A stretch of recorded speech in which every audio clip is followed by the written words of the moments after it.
When Vanessa Mitchell sends an email to her high school boyfriend Michael Jordan on their 40th graduation anniversary, she never expects a reply.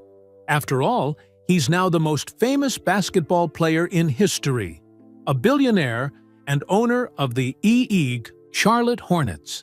But 3 weeks later, her phone dings with a message that will change everything. Michael wants to meet for coffee, and he has something important to ask her. Something that will shock not just Vanessa, but everyone in their hometown of Wilmington, North Carolina. What begins as a simple reconnection becomes an unexpected journey that brings their shared past full circle in ways neither could have imagined. Vanessa Mitchell's fingers hovered over her phone screen. Outside her kitchen window, the North Carolina sun was setting, painting the sky in shades of orange and pink. At 58, Vanessa had learned to appreciate these quiet moments. Her husband, David, was working late at his construction company, and her 2 grown children had their own lives now. Jason, her son, lived in Raleigh with his wife, and Kira was finishing medical school in Chapel Hill. Today was special. Exactly 40 years since she'd walked across the stage at Emsley A. Laney High School in Wilmington to get her diploma. 40 years since she'd worn that blue cap and gown, since she'd hugged her friends goodbye, since she'd promised to keep in touch with everyone, including him. Vanessa took a sip of her tea and opened her photo album app. She had spent the weekend scanning old pictures for her upcoming high school reunion. Most made her smile. Girls with big hair and bright makeup, boys with awkward mustaches trying to look cool. But one photo made her heart beat faster. She and a tall, skinny boy at the Spring Fling dance of 1982. His arm was draped casually around her shoulders. They were both smiling so wide it almost hurt to look at now. Michael Jordan, before he was Air Jordan, before the Chicago Bulls and 6 NBA championships, before he became a billionaire and owner of the Charlotte Hornets. Back then, he was just Mike. Her Mike. "Stop being silly," Vanessa whispered to herself, setting down her phone. That was a lifetime ago. But was it? Sometimes it felt like yesterday, when she would sit in the bleachers, watching him practice jump shots for hours after everyone else had gone home. She could still hear the steady bounce of the basketball, still see the determination in his eyes, when Coach Pop Herring cut him from varsity their sophomore year. "I'm gonna show him," Michael had told her, wiping sweat from his forehead. "I'm gonna show everybody." And he had. Boy, had he ever. Vanessa picked up her phone again and opened her email app. She'd looked up the contact information for the Jordan Brand corporate office earlier that day, half convinced she would never use it. What would she even say after all these years? Would he remember her? Would he care? She began typing, "To whom? It may concern. My name is Vanessa Mitchell, formerly Vanessa Carter.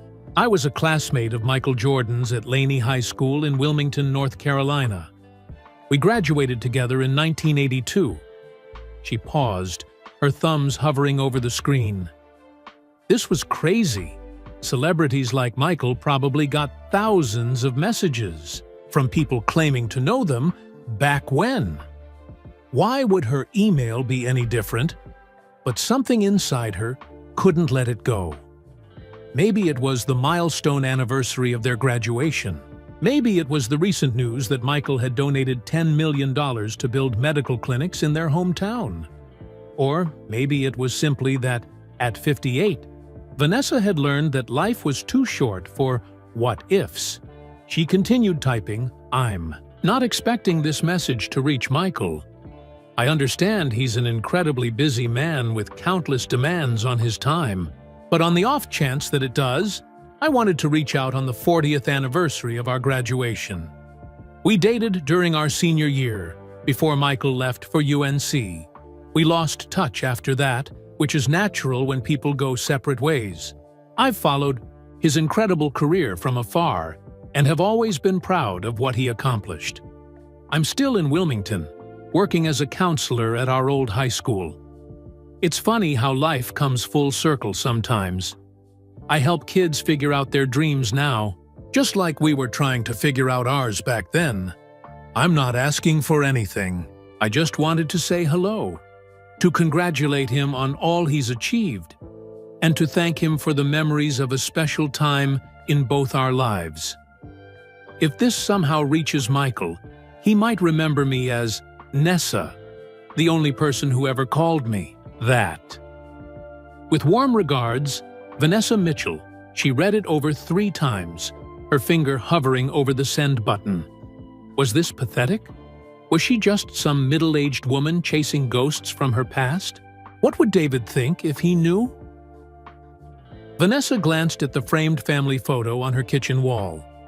Her with David, Jason, and Kira at the beach last summer. She had a good life, a happy life. She wasn't reaching out to Michael because she was unhappy or wanted something from him. She just wanted closure on a chapter that had ended too abruptly. The kitchen clock ticked loudly. Outside, a neighbor's dog barked. Vanessa took a deep breath and hit send before she could change her mind. "Well, that's that," she said to the empty kitchen, setting her phone down like it had suddenly become hot to the touch. What were the chances Michael would ever see it? Practically zero. His people probably had people who sorted through messages. Her email would likely end up in some assistant's deleted folder. And that was fine. The important thing was that she'd said what she needed to say. Vanessa stood up and carried her empty teacup to the sink. As she rinsed it out, she found herself humming the old Laney High School song. Funny how some things stuck with you over the years. The sound of the garage door opening announced David's arrival home. Vanessa quickly dried her hands and closed the photo album app on her phone. Her little trip down memory lane was over. Time to get back to real life. "Hey, honey," David called as he came through the door, setting his lunch cooler on the counter. At 60, he still worked as hard as men half his age. "How was your day?" "Good," Vanessa said, kissing him on the cheek. "Just quiet. Thinking about the reunion next month." "Find any embarrassing photos of me yet?" he asked with a grin. David had transferred to Laney their senior year, which was how they'd met. They'd reconnected years later at a community fundraiser, long after her relationship with Michael had faded into memory. "Not yet, but I'll keep looking," she teased. As they moved around the kitchen preparing dinner together, Vanessa felt a weight lift from her shoulders. Whatever happened, whether her email disappeared into the digital void or somehow, miraculously, reached Michael Jordan himself, she had made peace with her past. She had no way of knowing that 3 weeks later her phone would ding with a reply that would change everything. 3 weeks passed, and Vanessa had nearly forgotten about the email. Nearly. Every morning, she still checked her inbox before getting ready for work. Every notification on her phone still made her heart skip a beat. But as the days went by, the little flame of hope inside her grew dimmer. What had she expected? Really? On a rainy Tuesday in June, Vanessa was in her office at Laney High School. The hallways were quiet now that summer break had started. She was organizing student files when her phone buzzed on the desk. Probably David asking about dinner plans, she thought. But when she glanced at the screen, she froze. The email notification showed a sender she never expected to see. mjordan@jumpman23.com. "No way," she whispered, her hands suddenly shaky. For a moment, she just stared at the notification, afraid to open it. What if it was just an automated response? Or worse, what if it was rude? Taking a deep breath, Vanessa tapped the screen. The email was short. "Nessa, it's been a long time. I'm in Charlotte next week. If you want to meet for coffee, let me know." MJ Vanessa. Read it 3 times before the reality sank in. He had called her Nessa. Only Michael had ever called her that. This wasn't from some assistant. It was from him. She set the phone down and looked around her small office at Laney High.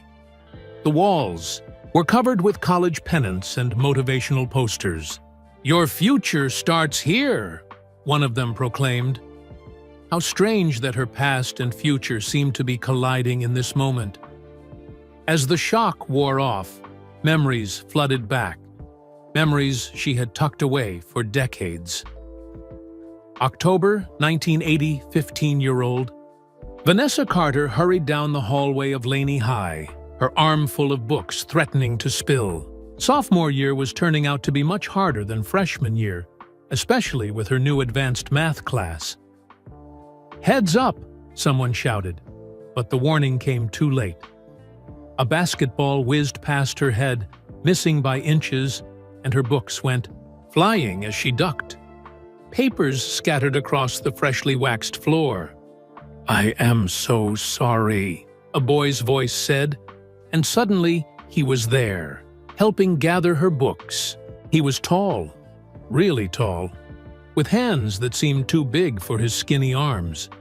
"It's okay," Vanessa mumbled, embarrassed by the attention from other students passing by. "I'm Mike," the boy said, handing her the last notebook. "Mike Jordan." "I know who you are," Vanessa replied. Everyone at Laney knew who Michael Jordan was, but not for the reasons they would later. Back then, he was just known as the junior who'd been cut from the varsity basketball team. Coach Pop Herring had decided Michael wasn't ready yet. Michael smiled, revealing a gap between his front teeth that made him look younger than 16. "And you're Vanessa Carter. You won the science fair last year." She was surprised he knew that. "Yeah, that was me. Well, sorry again about almost hitting you." Michael picked up his basketball, tucking it under his arm. "I gotta get to practice." "JV practice?" Vanessa asked, immediately regretting how it sounded. But Michael didn't seem offended. "For now," he said with a confidence that surprised her. But not for long. As he jogged away, Vanessa didn't know she had just met the boy who would become the greatest basketball player of all time. A week after their hallway collision, Vanessa was walking home when she passed the outdoor basketball court near her neighborhood. A steady thumping sound caught her attention. Despite the chilly October air, a lone figure was shooting baskets over and over. It was Michael Jordan, wearing only shorts and a t-shirt, even though his breath made little clouds in the cool air. Vanessa stopped to watch. For nearly 20 minutes, he repeated the same move. Dribble, fake, jump shot. Dribble, fake, jump shot. Over and over until his shirt was soaked with sweat. Vanessa had never seen anyone practice so hard. Something about his determination made her stay and watch. Eventually, Michael noticed her. "Spying on me?" he called out, but his smile took any sting out of the words. "Just wondering why you're out here freezing instead of at home watching TV." "Like everyone else," she replied. Michael walked over, spinning the ball on his finger. "Coach Herring says I'm not ready for varsity. Says I need to grow more." He shrugged. "Can't make myself grow faster, but I can make myself better." "Does it bother you? Getting cut?" "Every single day," he admitted. "But it'll feel that much better when I prove him wrong." They talked until the sun started to set. Michael told her about his family. His parents, James and Dolores, who worked at GE and a local bank. His older brother, Larry, who everyone thought was the real basketball star. His sister, Roslyn, who was the smartest one in the family. Vanessa told him about her dreams of becoming a teacher someday. After that day, Vanessa often stopped by the court on her way home. Sometimes they just talked while Michael practiced. Sometimes they walked to McDonald's for French fries afterward. It wasn't exactly dating, but it was something. By spring of their junior year, Michael had grown 2 inches and made varsity. Suddenly, everyone wanted to be his friend, especially after he scored 35 points in his first varsity game. But he still saved a seat for Vanessa at lunch, still walked her home sometimes.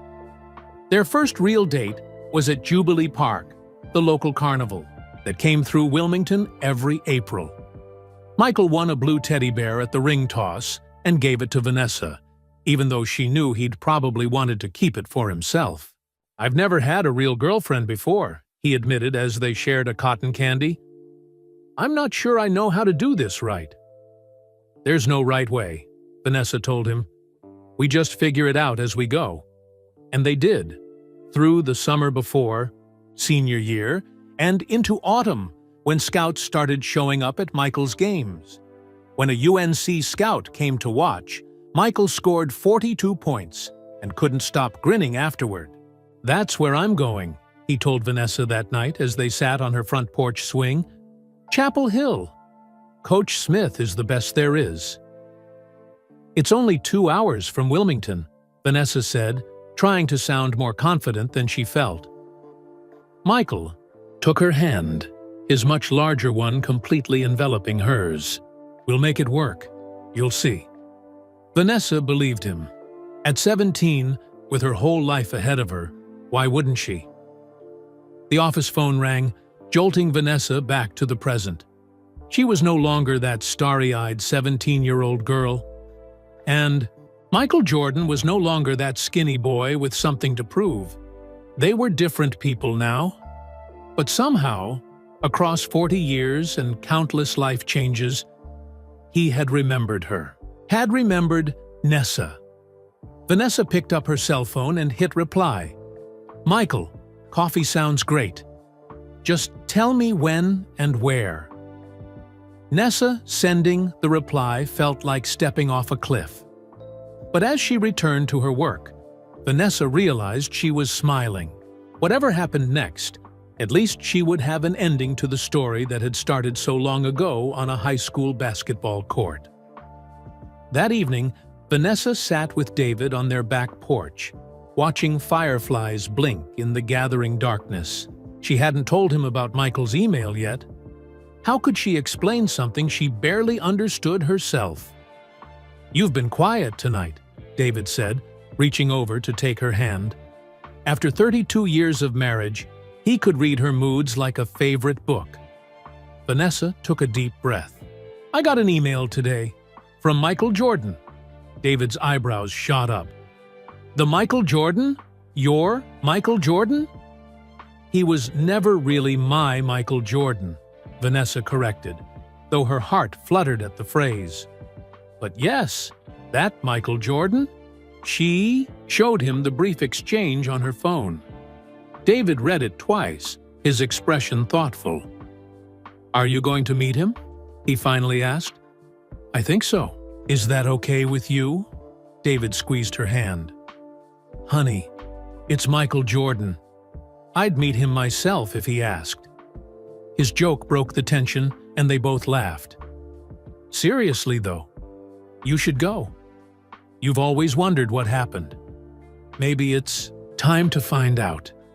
His understanding made Vanessa love him even more. As she leaned her head on his shoulder, her mind drifted back to another night, long ago. February 1982 senior year was flying by. Michael had become a star, averaging over 25 points per game. Scouts from colleges all over the country came to watch him play, though everyone knew he was headed to UNC. Coach Dean Smith himself had come to Wilmington to watch Michael dominate a rivalry game against New Hanover High. After that game, where Michael scored 42 points, he took Vanessa to Whitey's restaurant, their favorite spot in town. Mr. and Mrs. Jordan were there too, along with a few teammates. Dolores Jordan made sure Vanessa had extra pickles on her burger, just how she liked it. "My baby played good tonight," James Jordan said, clapping Michael on the shoulder. "Could have had 50 if Coach hadn't taken me out," Michael replied, but his smile showed he was joking. Mostly. Later, Michael drove Vanessa to Wrightsville Beach in his old Chevy. It was too cold to swim, but they walked along the shore anyway. The February moon was full, turning the waves silver as they crashed onto the sand. "I got my UNC acceptance letter today," Vanessa said, breaking the comfortable silence between them. Michael stopped walking.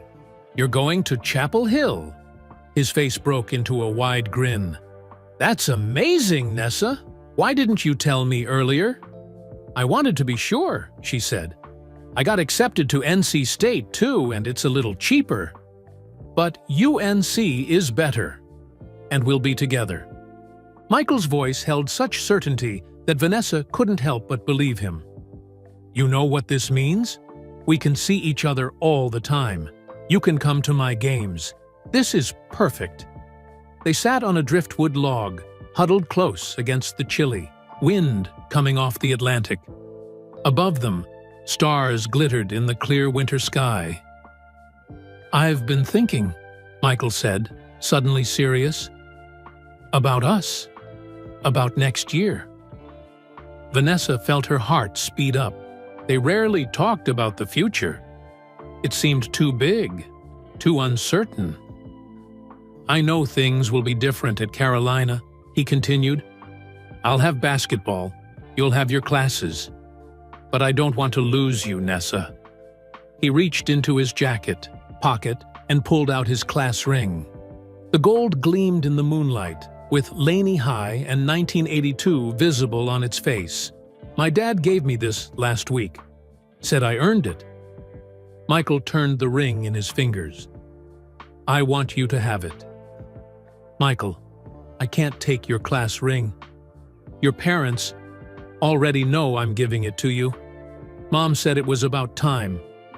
Gently, he slipped the ring onto her finger. It was much too big, but Vanessa closed her hand around it, feeling its weight. "This means something, Nessa. I've never given anybody anything like this before." His dark eyes were intense, reflecting the moonlight. "No matter what happens next year, with basketball, with college, this is a promise. You and me, we'll figure it out together."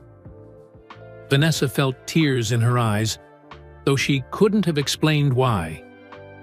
"I promise too," she whispered. Michael kissed her then, softly at first, then with a passion that took her breath away. When they finally broke apart, they were both trembling, and not from the cold. "We should get back," Michael said reluctantly. "Your dad's going to kill me if I get you home after curfew again."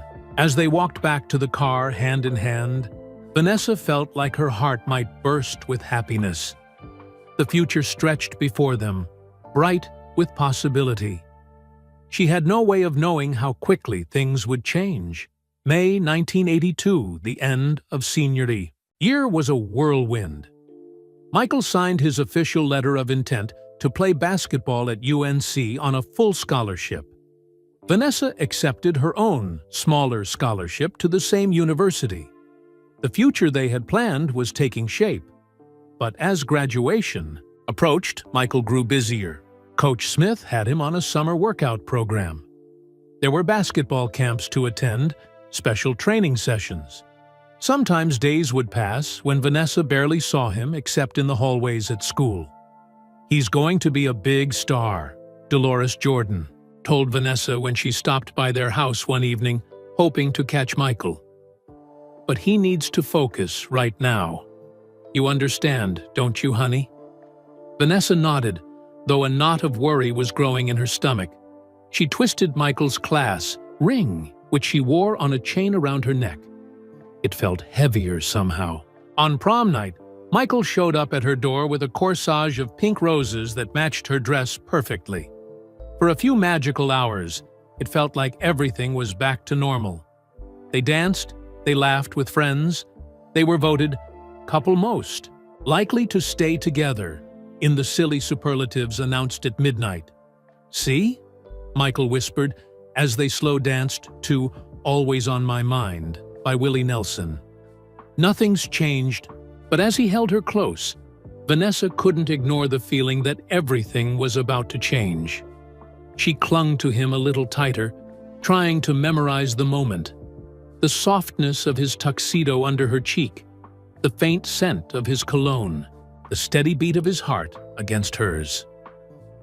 Later that night, after Michael dropped her off with a goodnight kiss, Vanessa stood in front of her bedroom mirror. She touched the class ring hanging around her neck, remembering his promise on the beach.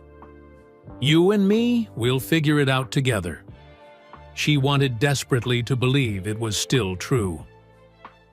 Vanessa's phone buzzed, pulling her back to the present. David had gone inside, leaving her alone with the fireflies and her memories. The text was from Michael, an address in Charlotte, and a time. Next Tuesday, 2 p.m. 5 simple words at the end. "Looking forward to seeing you." Vanessa tucked the phone away and looked up at the night sky. The same stars that had witnessed their promise 40 years ago now witnessed her stepping back into a past she thought was long buried. She was both terrified and exhilarated by what Tuesday might bring. The days until Tuesday crawled by. Vanessa found herself distracted at work, her mind constantly drifting to the upcoming meeting with Michael. What would they talk about after 40 years? Would it be awkward? What did he want on Monday night? She stood in front of her closet, trying to decide what to wear. David watched from the doorway, amused. "You know this isn't a date, right?" he teased gently. "I know that," Vanessa said, flushing. "I just don't want to look like I'm trying too hard, or not trying at all." "Wear the blue dress," David suggested. "It brings out your eyes." Vanessa smiled gratefully at her husband. "You're pretty amazing, you know that?" "I've been told," he replied with a wink. "Now, get some sleep. You've got a big day tomorrow." But sleep didn't come easily. As Vanessa lay in bed, memories of the last time she saw Michael played through her mind like an old movie. September 1982, the UNC campus in Chapel Hill was beautiful in early fall. Red and gold leaves carpeted the paths between buildings, and the air had that perfect crispness that made sweaters comfortable but not necessary. Vanessa had been at college for 3 weeks, and she'd seen Michael exactly twice. Once at freshman orientation, where he was constantly surrounded by people who recognized him from the newspapers. And once for a quick lunch that lasted barely 30 minutes before he had to rush off to practice. Their phone calls had grown shorter too. Michael always sounded tired, distracted. Coach Smith was working the freshmen hard, he explained, and his classes were tougher than he expected. He promised things would get better once the season started, and they settled into a routine. Vanessa tried to be understanding. She was busy too, adjusting to college classes and making new friends in her dorm, but she missed him with an ache that never quite went away. When Michael finally invited her to a party at the basketball dorm, Vanessa spent hours getting ready. She wore her nicest outfit and Michael's class ring on its chain around her neck. The drive from her dorm to his took only 10 minutes, but it felt like crossing a great distance. The party was loud, crowded with athletes and pretty girls who all seemed to know each other. Michael spotted her from across the room and made his way over, giving her a quick hug. "You made it," he said, handing her a soda. "Come meet some people." He introduced her to his teammates, James Worthy, Sam Perkins, Matt Doherty, all names she would later hear on TV broadcasts. They were polite, but quickly returned to their conversations, leaving Vanessa feeling like an outsider. "How are your classes going?" Michael asked, filling the awkward silence. "Good. I really like my psychology professor." Vanessa tried to sound enthusiastic. "How about yours?" Michael shrugged. "They're okay. Coach says I need to focus more on my English class." A tall, beautiful girl in a Carolina cheerleading outfit waved at Michael from across the room. He waved back. "Who's that?" Vanessa asked, hating how insecure she sounded. "Just a girl from my study group." Michael seemed uncomfortable. "Listen, I have to talk to Coach Smith about something. Can you hang out for a bit? I'll be right back." But he wasn't right back. 30 minutes passed, then an hour. Vanessa stood awkwardly by the snack table checking her watch, feeling more out of place by the minute. When Michael finally reappeared, he was with a group of older students she didn't recognize. "Hey, I'm really sorry," he said, barely meeting her eyes. "Coach wants us to review some plays tonight. Team only." "Now?" Vanessa couldn't keep the hurt from her voice. "But I just got here."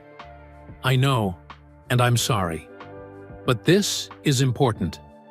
He glanced at his teammates, who were watching them. "I'll call you tomorrow, okay?" Vanessa nodded, not trusting herself to speak. As she drove back to her dorm, tears blurred her vision. The class ring felt heavy against her skin, its promise seeming emptier by the day. By Thanksgiving, Vanessa had accepted what she'd been denying for months. She and Michael were over, even if neither had said the words. His phone calls had dwindled to once a week, then stopped altogether. When she called him, his roommate always said he was at practice or studying with teammates. The final blow came when she saw a newspaper photo of Michael at a campus event, his arm around the pretty cheerleader from the party. The caption identified her as Lisa Reynolds, a sophomore from Charlotte. That night, Vanessa took off the class ring for the first time since Michael had given it to her. She placed it in a small envelope, wrote his campus address on the front, and dropped it in a mailbox. Without a note, what was there to say? 2 weeks later, she watched on TV as Michael hit the game-winning shot in the NCAA championship game against Georgetown. As the Carolina players celebrated on the court, Vanessa felt strangely detached, as if she was watching a stranger. Tut, many ways, she was. The Michael Jordan, who was becoming a national sensation, bore little resemblance to the boy she had loved in Wilmington.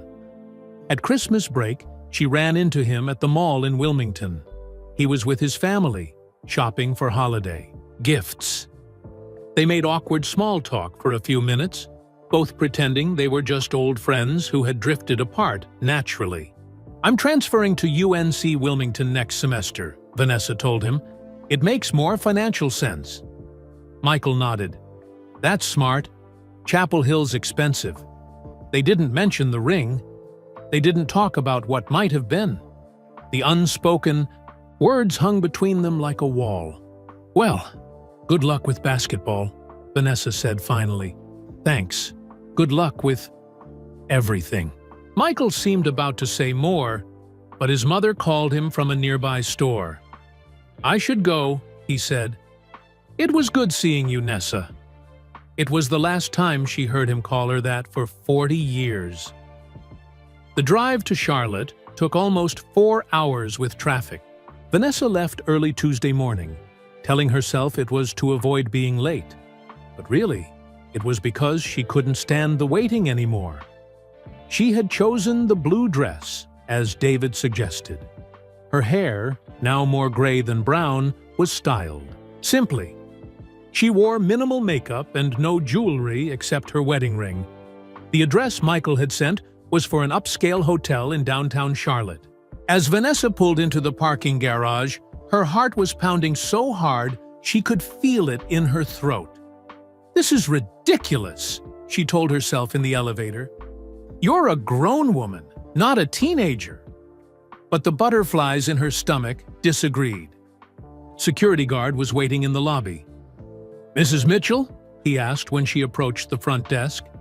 Vanessa nodded, surprised. "Mr. Jordan is waiting for you. Please follow me." He led her through the lobby to a private elevator that required a keycard to operate. As they rode up, Vanessa took deep breaths, trying to calm her nerves.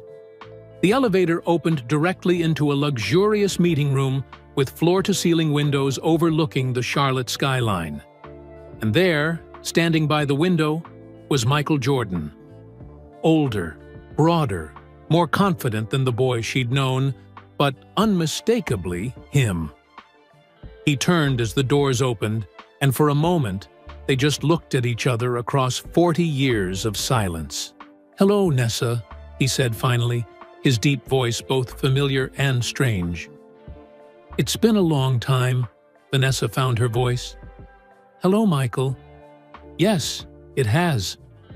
And just like that, the past and present collided. "You look good," Michael said, gesturing to a seating area with comfortable chairs. "Please, sit down." Vanessa moved carefully across the room, feeling oddly formal. She chose a chair facing the windows, and Michael sat across from her. For a moment, neither spoke. It was strange, like meeting a familiar stranger. "Can I get you something to drink?" Michael asked. "Coffee? Water?" "Coffee would be nice," Vanessa said, grateful for the simple request that broke the tension. Michael pressed a button on the table, and almost immediately, a hotel staff member appeared with a tray of coffee, cream, and sugar. "I remember you take it with just a little cream," Michael said as the server poured their coffee. Vanessa was surprised. "You remember that after all these years?" Michael smiled, the familiar gap between his front teeth now fixed with perfect veneers. "I remember a lot of things." When they were alone again, Vanessa took a sip of her coffee, using the moment to study Michael. His hair was cropped short, his frame still powerful, though heavier than in his playing days. His eyes were the same, intense, focused, missing nothing. "So," she said, setting down her cup, "this is unexpected." Michael nodded. "For me too, actually. When I got your email..." He paused. "It brought back a lot of memories. Good ones, I hope." "Mostly good." His smile was genuine. "You were the first girl who believed in me, you know. Before anyone else did." Vanessa felt her cheeks warm. "That's not true. Your parents always believed in you." "That's different. Parents have to believe in you." Michael leaned forward slightly. "You didn't have to. You chose to." The conversation began to flow more naturally after that. They talked about Laney High, about Coach Pop Herring, who had passed away in 2019, about old hangouts in Wilmington that were gone now. Vanessa was relieved that it wasn't awkward, just two people reconnecting after a lifetime apart.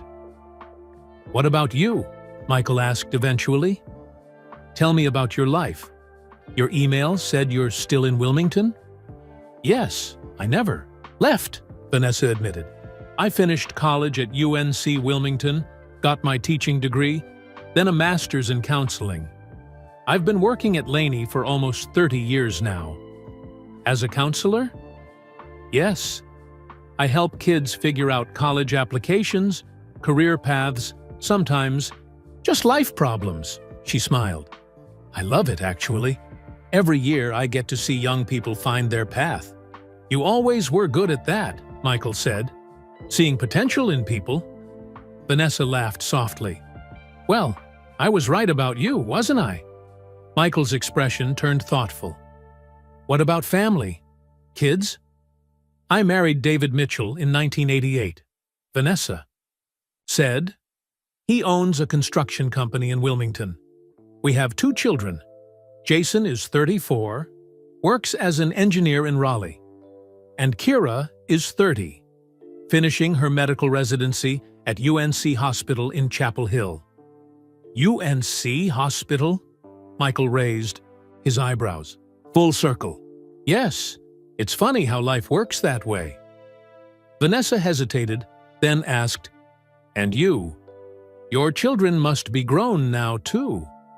Michael nodded. "Jeffrey is 36, Marcus is 34. My daughter Jasmine is 31. I have 4 grandchildren." "Now, if you can believe it, grandchildren?" Vanessa laughed. "That's hard to imagine." We're getting old, Michael. Speak for yourself, he joked, but his smile was warm. Their conversation continued, moving between past and present. Michael talked about his basketball career, his businesses, his divorce, his remarriage, his charity work.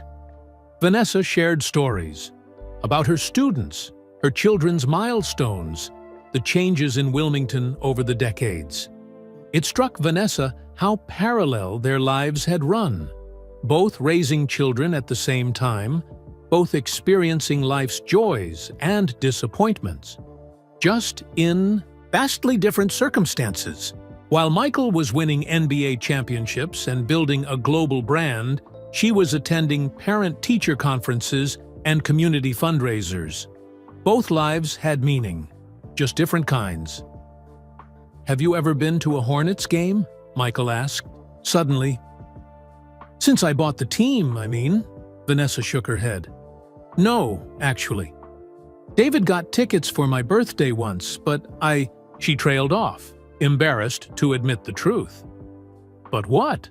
Michael prompted. "It sounds silly now, but I never wanted to see you play in person. Even after all these years, it just felt complicated." Michael was quiet for a moment. "I understand that," he said finally. "More than you might think." He stood up and walked to the window, looking out at the Charlotte skyline. "Success is a funny thing, Nessa. You get everything you thought you wanted, but you lose things too. Privacy, normal friendships, connections to your past." He turned back to face her. "Do you know how few people in my life knew me before I was Michael Jordan? Really knew me, I mean. Not the basketball player, not the businessman, just the skinny kid from Wilmington who got cut from varsity." Vanessa understood then why he had wanted to meet. Not out of curiosity or politeness, but because she was a rare link to who he was before fame changed everything. "I've followed your career," she admitted. "Not in a weird way. Just, I was proud of you." Even after we lost touch, Michael came back to his seat. "I kept track of you too," he said quietly. "Through mutual friends in Wilmington. I knew when you got married, when you started working at Laney. I wanted to make sure you were okay." Vanessa was startled. "You did?" "Of course I did, Nessa." His voice was gentle. "You were important to me." The afternoon light was fading now, casting long shadows across the room. Vanessa realized they had been talking for hours. She glanced at her watch. "I should probably start heading back to Wilmington," she said reluctantly. "It's a long drive." Michael nodded. "Before you go, there's something I wanted to ask you." His expression turned serious. "The real reason I wanted to meet." Vanessa felt her heart skip a beat. "What is it?" "I'm working on a project in Wilmington," Michael said.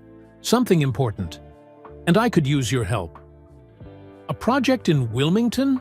Vanessa repeated, curiosity replacing her thoughts of leaving. "What kind of project?" Michael leaned forward, his expression animated in a way it hadn't been before. "I've been thinking about giving back to the community where I grew up. Not just donations, but something lasting. Something that would really make a difference." "That sounds wonderful," Vanessa said sincerely. "I'm planning to build a youth center," Michael continued. "Not just a gym, but a place where kids can get academic help, career guidance, mentoring. Somewhere they can find their path, whether it's in sports or not." Vanessa nodded, immediately seeing the potential. "Wilmington needs something like that, especially in the neighborhoods around Laney." "Exactly." Michael's eyes lit up. "That's why I want your help. You know those kids. You understand what they need. I have the resources, but you have the knowledge." "Me?"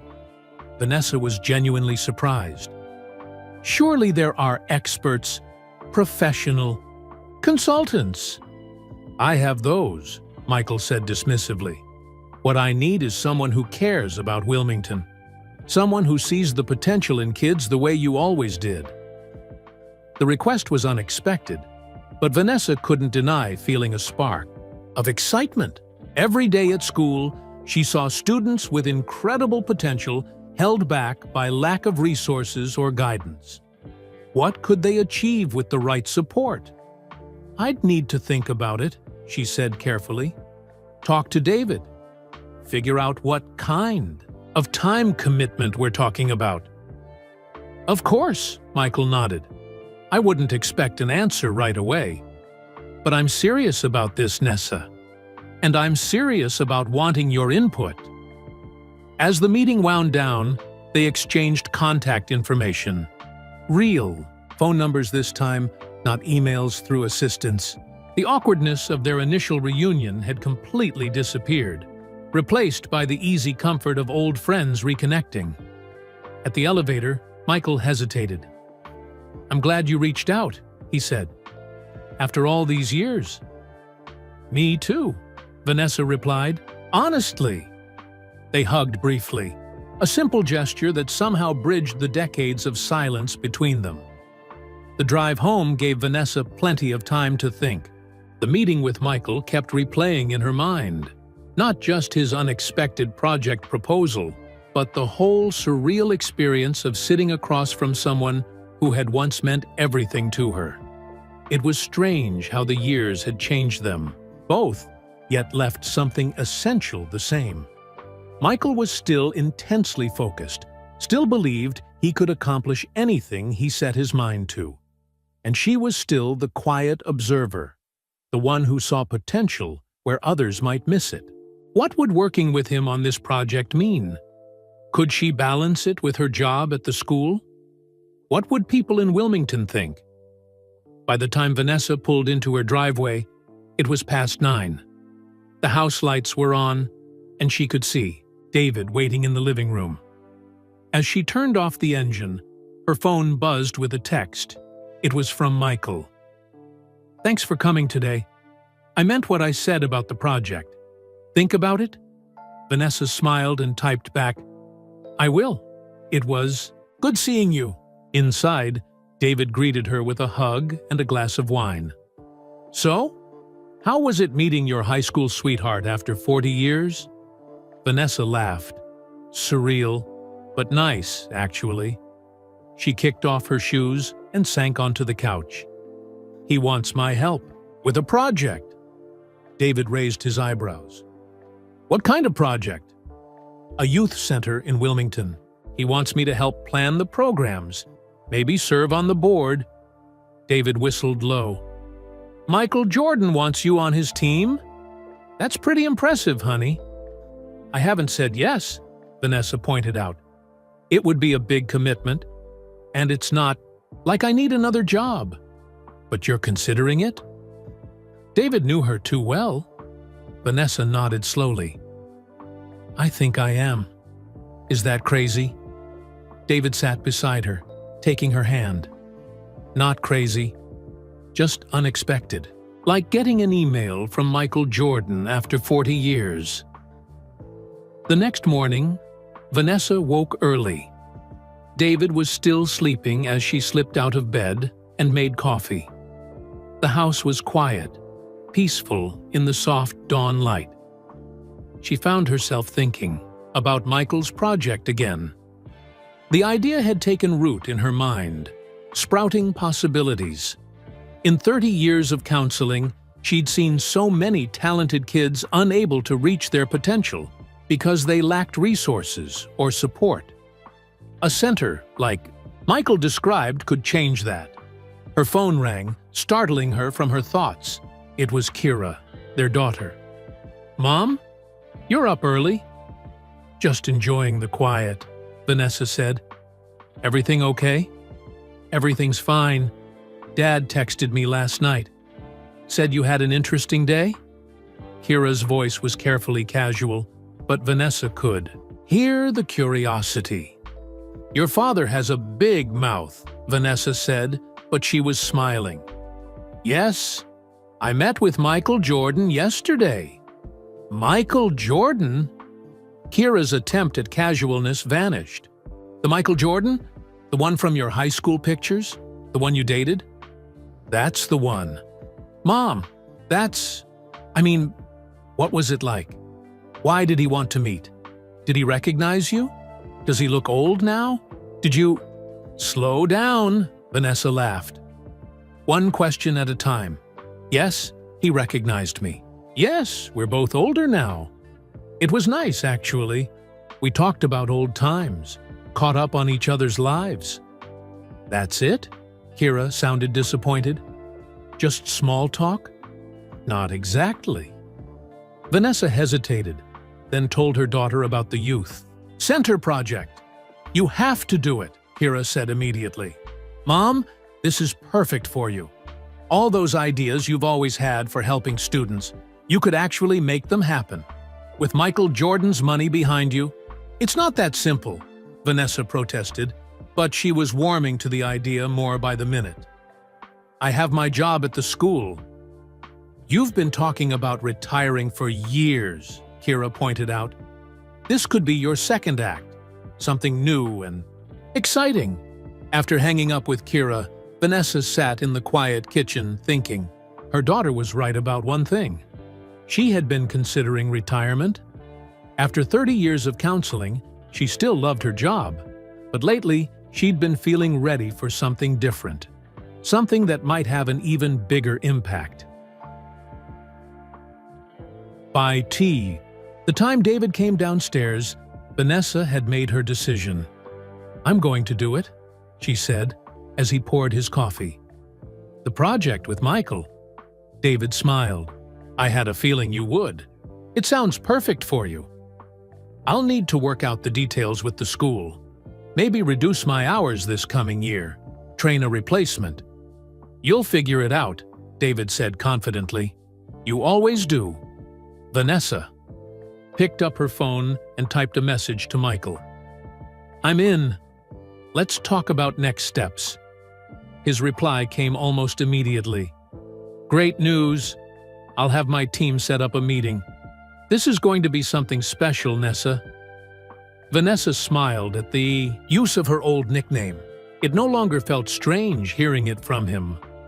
As she sipped her coffee and watched the sun rise over the trees in their backyard, Vanessa marveled at life's unexpected turns. 3 weeks ago, she'd sent an email on a whim, never expecting a TK reply. Now she was about to embark on a new project with someone she'd once thought lost to her past forever.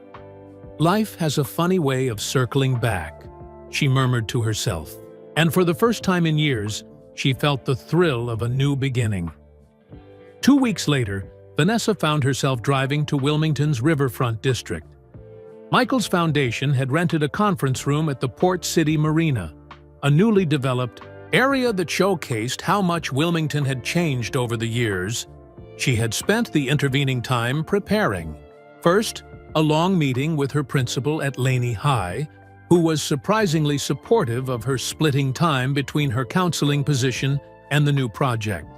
Then, hours of research on youth centers across the country, making notes about what worked and what didn't. She even drove around neighborhoods near their old high school, mentally cataloging empty lots or buildings that might work for the center. You're taking this very seriously, David had commented the night before as she organized her notes. It's Michael Jordan, Vanessa had replied. Everything he does is serious business. Now, as she parked her car at the marina, Vanessa felt a flutter of nerves.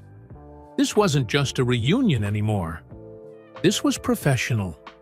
Would Michael still value her input when it came to actually planning the center? Or was she just there for local perspective? A token nod to his Wilmington roots? The conference room overlooked the Cape Fear River, its wall of windows framing boats gliding past. When Vanessa entered, several people were already seated around a large table. She recognized Michael immediately, dressed in a crisp button-down shirt rather than the more casual clothes he'd worn in Charlotte. "Vanessa," he said, standing to greet her. Thank you for coming. He introduced her to the others. Estee, his foundation director, Marcus, his son who worked with the foundation, Patricia, an architect from Charlotte, and James, a community development specialist. Vanessa shook hands with each, trying not to feel intimidated by their impressive titles and sharp business attire. "We've been looking forward to having a local expert join the team," Estee said warmly. "Michael speaks very highly of you." Vanessa smiled, surprised. "Well, I'm excited to help however I can." Michael gestured for her to take the seat beside him. "Vanessa knows Wilmington better than anyone," he told the group, "especially the kids at Laney. She's been counseling them for 30 years. The meeting began with Estee presenting an overview of the Michael Jordan Foundation's previous projects: basketball courts in Chicago, medical clinics in Charlotte, scholarship programs at UNC. Vanessa was impressed by the scope and impact of the work. "For the Wilmington project," Estee continued, "we're thinking bigger, not just a recreation center, but a comprehensive youth development facility." Patricia, the architect, pulled up renderings on a large screen. "These are very preliminary," she cautioned, "but they'll give you an idea of what we're imagining." The pretty images showed a sleek modern building with both indoor and outdoor basketball courts, classrooms, computer labs, and community spaces. It was beautiful and impressive, and completely unlike anything in the neighborhoods near Laney. When Patricia finished, everyone turned to Vanessa expectantly. "It's a wonderful design," she began carefully. But it doesn't fit Wilmington," Michael finished for her, a knowing look in his eyes. Vanessa nodded, relieved he understood. "It looks like it belongs in Charlotte or Chicago. Wilmington has its own character, especially the neighborhoods where we grew up. This would feel imposed." Instead of being offended, Patricia looked intrigued. "Tell me more about that character. What would make it feel like it belongs?" For the next hour, Vanessa described the architectural styles of Wilmington, the historic homes downtown, the simple but dignified buildings of the historically black neighborhoods, the connection to the water and maritime history. As she spoke, Patricia sketched rapidly, occasionally asking questions or showing quick revisions. "This is exactly why we needed you here," Michael said during a break, as the others gathered around a side table with refreshments. "You understand what will work in Wilmington, what will make people feel welcome." "I'm just sharing what I know," Vanessa said. "But thank you for listening. Some organizations come in with everything already decided." Michael laughed. "I may be stubborn about a lot of things, but I know what I don't know. And I don't know Wilmington like I used to." When the meeting resumed, James presented data on youth needs in the area: academic support, career guidance, safe spaces after school. Vanessa added insights from her experience, describing the specific challenges her students faced. "College isn't the right path for everyone," she explained. "But good trade programs are hard to find. We have students with amazing mechanical or artistic skills who just need the right training and connections." Marcus, who had been quiet for most of the meeting, spoke up. "What if we included workshop spaces, places where kids could learn practical skills, auto repair, carpentry, maybe even culinary arts?" "That would be incredible," Vanessa said, thinking of several students who would thrive in such an environment. Michael nodded approvingly at his son. "I like that. Let's add it to the plans." By late afternoon, the project had evolved significantly. Patricia's sketches now showed a building that honored Wilmington's architectural heritage while providing all the modern facilities they needed. The programming had expanded to include both academic support and practical skill development. "This is a good start," Estee said, gathering her papers. "Vanessa, your input has been invaluable. Would you be willing to continue as a consultant as we move forward?" "Absolutely," Vanessa replied, surprised by how invested she already felt. In the project, as the meeting broke up, Michael asked Vanessa to stay behind. When they were alone, he leaned against the conference table, looking out at the river. "What do you think?" Honestly, Vanessa considered the question. "I think it could be transformative for the kids in Wilmington, if it's done right." "And you think we're on the right track?"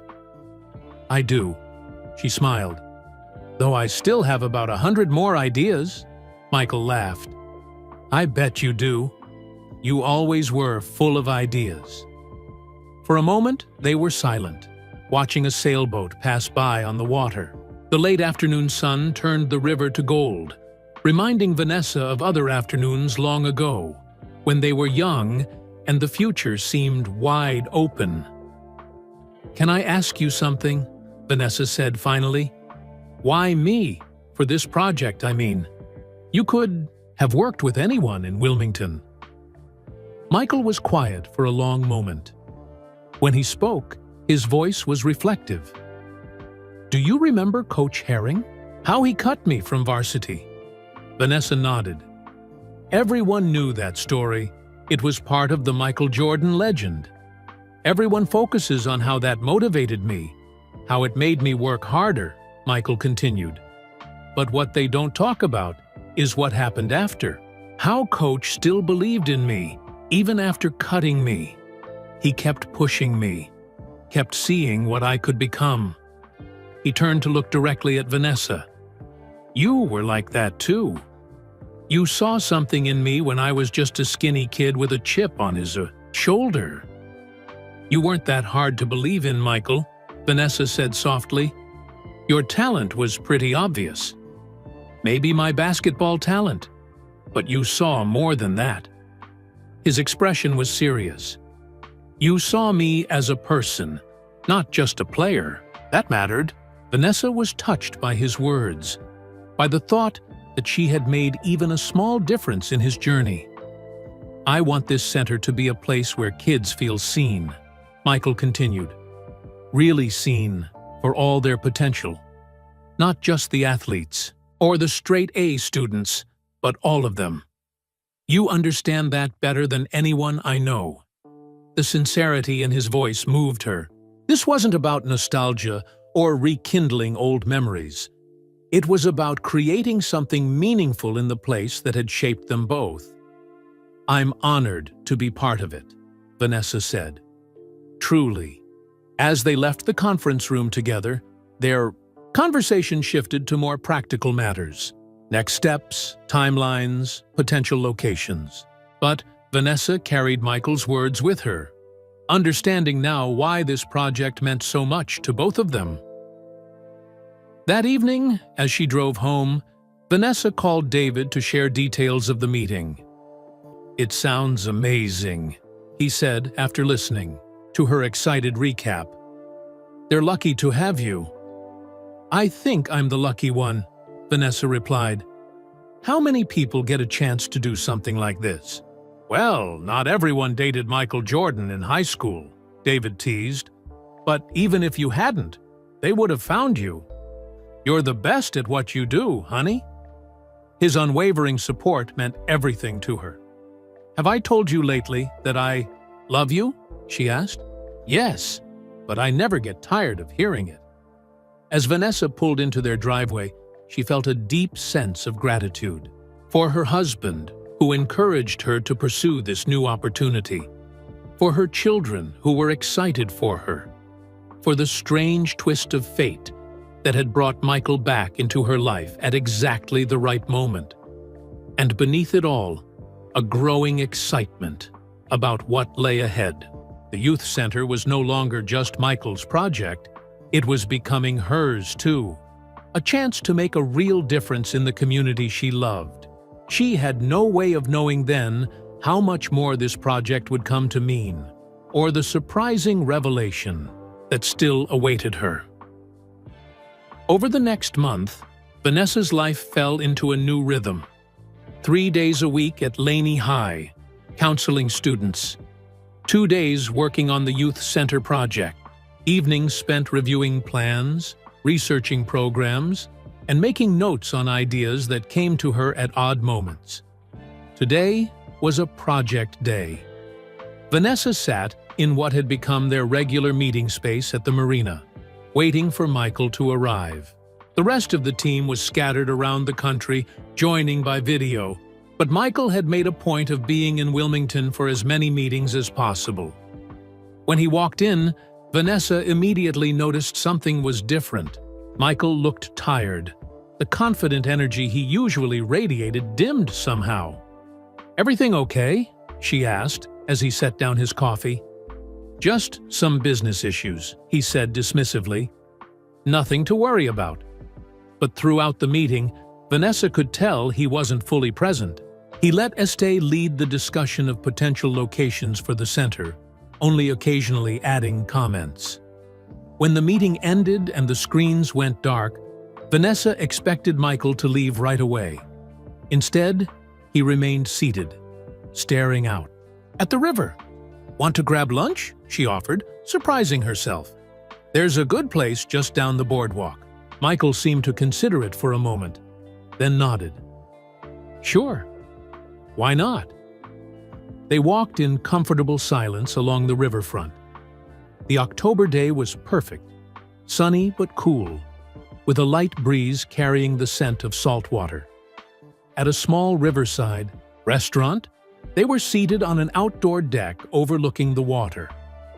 "This is nice," Michael said, looking around. "I forget how beautiful Wilmington is." "It's changed a lot," Vanessa observed, "but the river's still the same." After they ordered, Michael seemed to relax a bit. He asked about Vanessa's work at the school, listening with genuine interest as she told him about some of her current students. "There's this one boy, Dion, who reminds me of you a little bit," she said. "Not in basketball. He's terrible at sports, actually. But he has that same stubbornness, that refusal to give up, no matter what." Michael smiled. "What's his thing?" "Robotics. The kid can build anything. But his grades were terrible when he first came to me. We've been working on that." "Is he improving?" "Slowly," Vanessa laughed. "Like I said, stubborn." Their food arrived, and for a while, they ate in comfortable silence. Vanessa found herself thinking how strange this was, having lunch with Michael, Jordan as if they were old friends catching up, which she supposed they were in a way.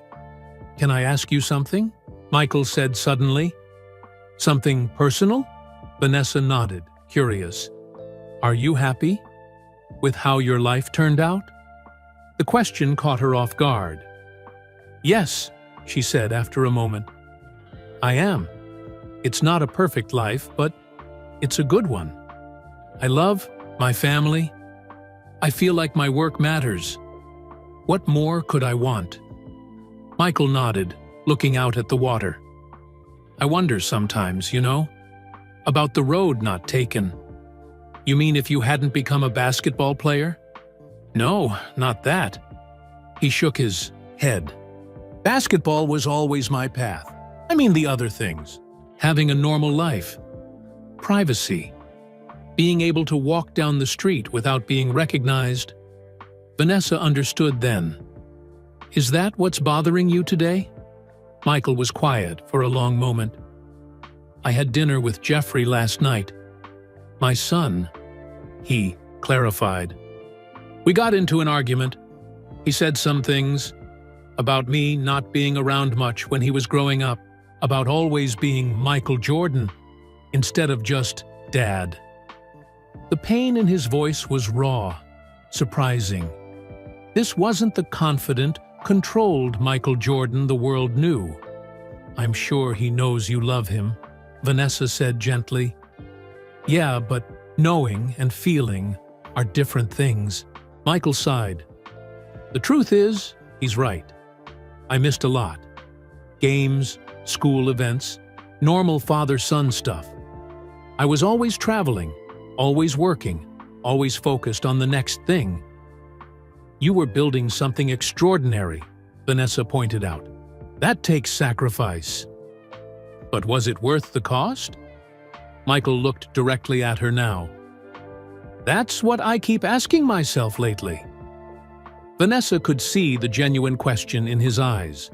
Here was a man who had achieved everything he'd ever dreamed of. Fame, fortune, legendary status, yet was wondering if he'd made the right choices. I can't answer that for you, she said honestly. But I think most parents ask themselves that question sometimes. Famous or not, we all make trade-offs. We all have regrets. Even you? Michael seemed skeptical. Of course, Vanessa smiled sadly. I wish I'd traveled more when I was younger. I wish I'd been braver about certain things. I wish I'd spent less time worrying about what other people thought. She paused, considering whether to continue. And sometimes, I wonder what would have happened if I'd followed you to Chapel Hill that fall. If I'd fought harder for us. Michael looked surprised by her admission. You think that would have changed things? Probably not, Vanessa admitted. You were destined for greatness, Michael. I think we both knew that, even then. But we could have tried, he said softly. Maybe. But then I wouldn't have David, or Jason, or Kira, and you wouldn't have your children. We can't rewrite the past without erasing the present. Michael nodded slowly. You always did have a way of putting things in perspective. It's the counselor in me, Vanessa smiled. I've had a lot of practice helping teenagers sort through their regrets. And what do you tell them? That regret is only useful if it teaches you something. Otherwise, it's just pain with no purpose. They finished their lunch, the conversation shifting to lighter topics.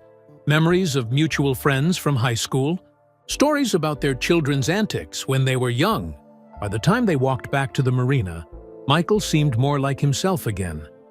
At her car, he hesitated. Thanks for today, for listening. Anytime, Vanessa said, meaning it. That's what friends are for. Is that what we are now? Friends? There was a hint of vulnerability in the question. I'd like to think so, Vanessa replied. After all, who else can you talk to about what it was like to be cut from varsity basketball at Laney High? Michael laughed, a genuine laugh that erased the tension from his face. Not many people, that's for sure. As Vanessa drove home, she thought about their conversation. It was strange to see the other side of Michael's fame, the loneliness, the regrets, the human struggles behind the legendary status. She had always assumed his life was charmed, perfect in all the ways hers was ordinary. Now she understood that wasn't true. When she got home, she found David in the garage, tinkering, with his old motorcycle. How was the meeting? He asked, wiping grease from his hands. Good, Vanessa said. Educational. In what way? Vanessa considered how to explain it. I guess I always thought Michael had everything figured out, that his life was perfect, in a way, but he struggles with the same things everyone does. Regrets, wondering about paths not taken. David nodded thoughtfully. The grass always looks greener, doesn't it? Even when you're Michael Jordan. Exactly. Vanessa kissed her husband's cheek. For what it's worth, I don't have any regrets about the path I chose. The one that led to you. That night, as she prepared for bed, Vanessa's phone buzzed with a text from Michael. Thanks again for today. Been thinking about our conversation. You're right about regrets. Time to focus on what I can change, not what I can't. Starting with this youth center. Want to look at some potential locations tomorrow? Vanessa smiled as she texted back. Absolutely. Let's do it. As she set her phone down, she felt a deeper understanding of why this project mattered so much to Michael. It wasn't just about giving back to his hometown. It was about creating something meaningful from his regrets. A place where kids like his younger self could find guidance and support, where they could be seen for all their potential. And in that moment, the project took on new meaning for Vanessa, too. This wasn't just a professional opportunity or a chance to help her community. It was a way of healing old wounds, both Michael's and perhaps her own. The next few months flew by in a whirlwind of activity. After visiting several potential locations, they finally settled on a site just a few blocks from Laney High School, an abandoned community center that had closed due to lack of funding. The building needed extensive renovation, but the location was perfect. By January, architectural plans were finalized. The center would include 2 basketball courts, classrooms, computer labs, workshop spaces, and a community kitchen. The design honored Wilmington's architectural heritage while providing modern amenities that would serve the community for decades. Vanessa threw herself into planning the programs.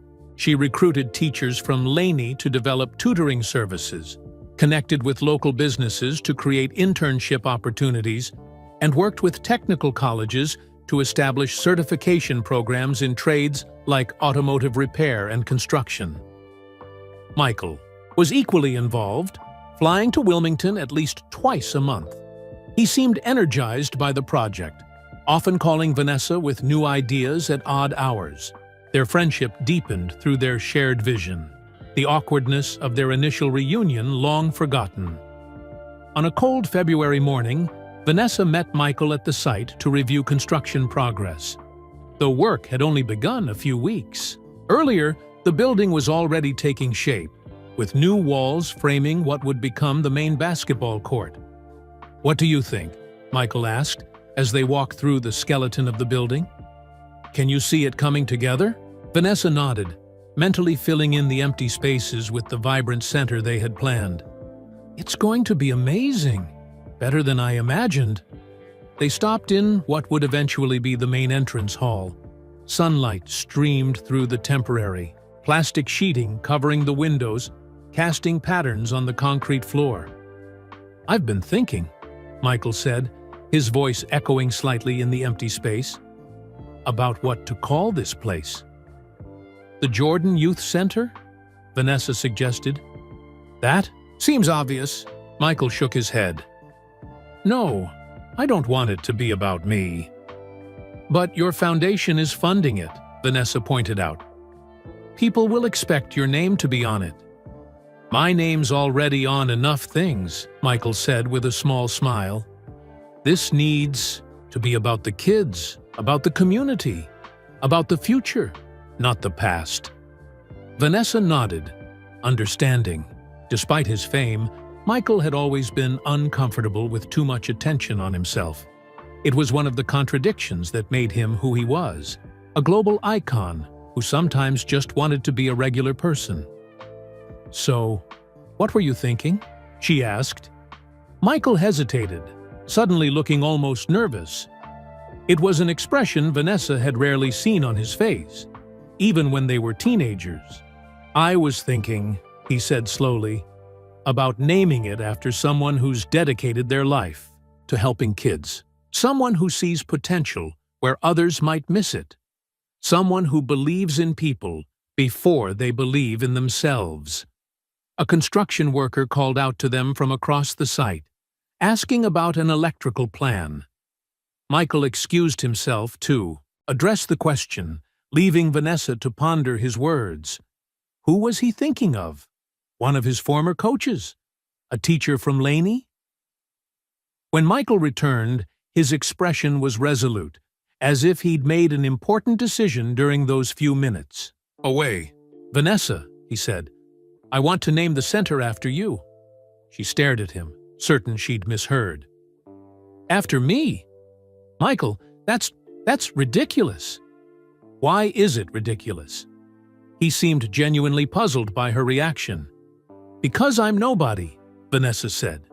"This is your project, your money, your vision." "Our project," Michael corrected. "Our vision. And you're hardly nobody. You've spent 30 years helping kids find their path. That's exactly what this center is about. Vanessa shook her head, still processing. But people will expect. I mean, you're Michael Jordan. You're a legend. I'm just a school counselor. You've probably changed more lives than I have, Michael said quietly. Just in a different way. The sincerity in his voice left her speechless. For a moment, they stood in silence amid the construction noise, dust motes dancing in the sunbeams between them. Will you at least think about it? Michael asked finally. I'll think about it, Vanessa agreed, though she couldn't imagine agreeing. To such an honor. As they continued their tour of the site, Michael explained more of his reasoning. He didn't want the center to be seen as just another celebrity charity project.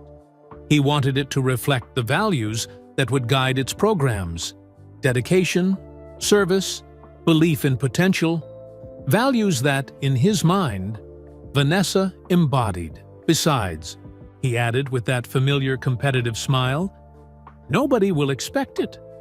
And I still like surprising people. Later that afternoon, Vanessa sat in her office at Laney, trying to focus on student files. But her mind kept returning to Michael's unexpected proposal, the Vanessa Mitchell Youth Center. It seemed impossible, undeserved. A knock on her door interrupted her thoughts. It was Dion, the robotics whiz she'd mentioned to Michael months ago. Ms. Mitchell? Got a minute? He asked, hovering in the doorway. Of course, Dion. Come in. Adile, lanky 16-year-old, handed her a paper, his latest report card. Vanessa scanned it quickly, noticing that his grades had improved significantly since the beginning of the year. This is great progress, she said. I'm especially impressed with your math grade. Dion shrugged, but she could see the pride behind his casual attitude. That tutor you found me helped a lot, and the thing you said about treating school like a game, figuring out how to beat the system, that made sense to me. I'm glad, Vanessa smiled, remembering how resistant he'd been initially. You've put in the work, and it shows. Yeah, well, Dion shifted uncomfortably. I wanted to say, thanks. My mom says I'm like a different kid this year. After he left, Vanessa sat thinking about their conversation. This was why she had become a counselor, to help students like Dion discover their potential and find their way. One kid at a time, one day at a time, without fanfare or recognition.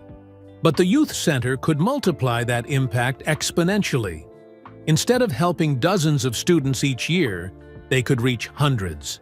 Instead of being limited by school resources, they could offer programs and opportunities that Laney could never provide. The more Vanessa thought about it, the more she understood Michael's reasoning. The center wasn't about glorifying either of them. It was about creating a place where kids felt valued, where they could discover their strengths and build their futures. That evening, she discussed it with David over dinner. He wants to name it after me, she said, still finding the idea surreal. The Vanessa Mitchell Youth Center.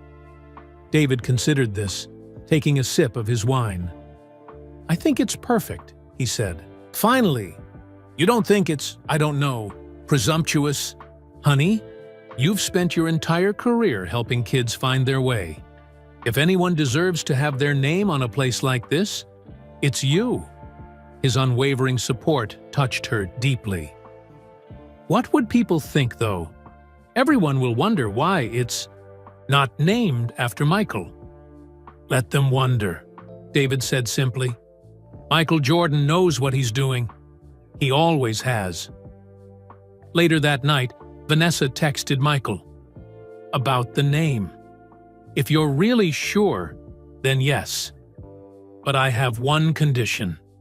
His reply came almost immediately. Name it! I want to be involved permanently, not just in planning, but in running the center once it's open. The 3 dots appeared. Then, I was hoping you'd say that. Consider it done. As Vanessa set her phone down, she felt a sense of purpose stronger than anything she'd experienced in years. This center would be her legacy, not just a name on a building, but a living testament to her belief in the potential of every child.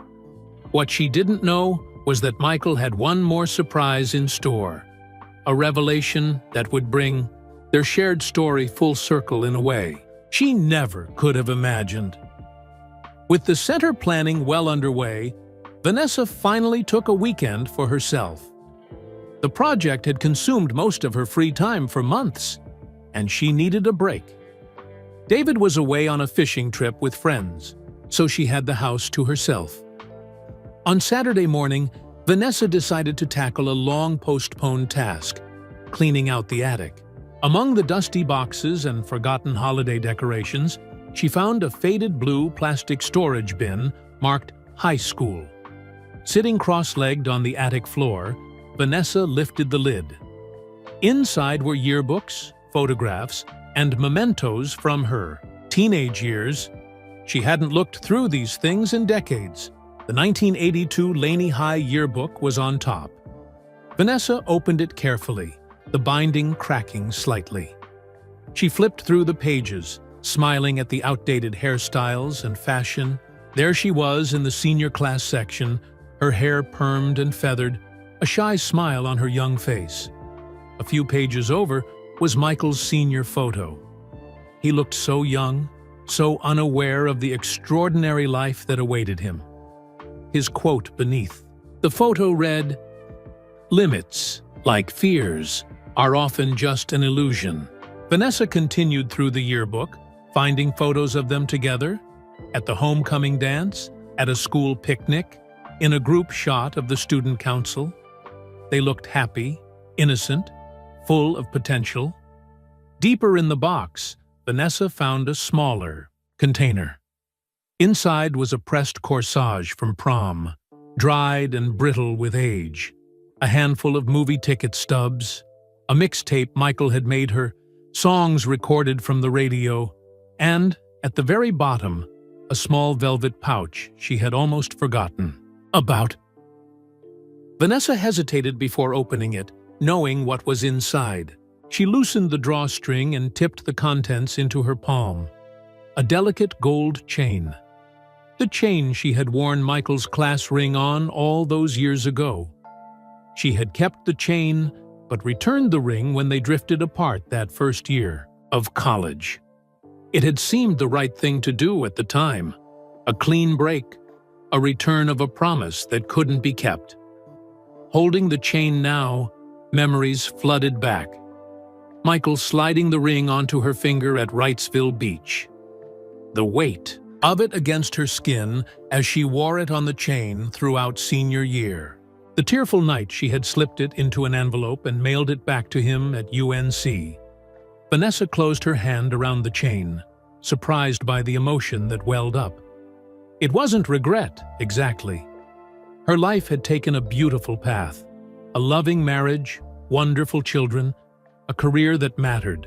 But there was a bittersweetness to these reminders of her first love, of possibilities that had never been realized. After repacking the box, Vanessa decided to take a drive. Without really planning it, she found herself following familiar routes, through Wilmington, passing places that held memories of her youth.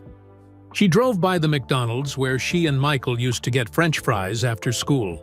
Now remodeled and barely recognizable. She passed the movie theater where they had seen E.T. the summer before college. She drove slowly past Laney High School, quiet on the weekend, but still much as it had been 40 years ago. Without consciously choosing to, Vanessa found herself turning onto a side street near one of Wilmington's older neighborhoods. She parked beside a small park with a basketball court, the same court where she had first stopped to watch Michael practice all those years ago. The court was empty this morning. Vanessa got out of her car and walked over to the chain-link fence, surrounding it. The basketball hoops had been replaced, the surface repainted. But the court itself was the same. How many hours had Michael spent here, practicing the same moves over and over? How many afternoons had she spent watching him, admiring his determination? This humble court had been the starting point of an extraordinary journey. For him to basketball greatness, for her to a life of helping others find their path. As Vanessa stood there, memories playing through her mind like an old movie, her phone buzzed. It was a text from Michael. At the construction site. Found something I think you should see. Can you come by? Curious, Vanessa drove to the youth center. Construction had progressed significantly since her last visit. The exterior walls were complete, windows installed, and work on the interior was well underway. Michael was waiting outside, dressed casually in jeans and a Jordan brand sweatshirt.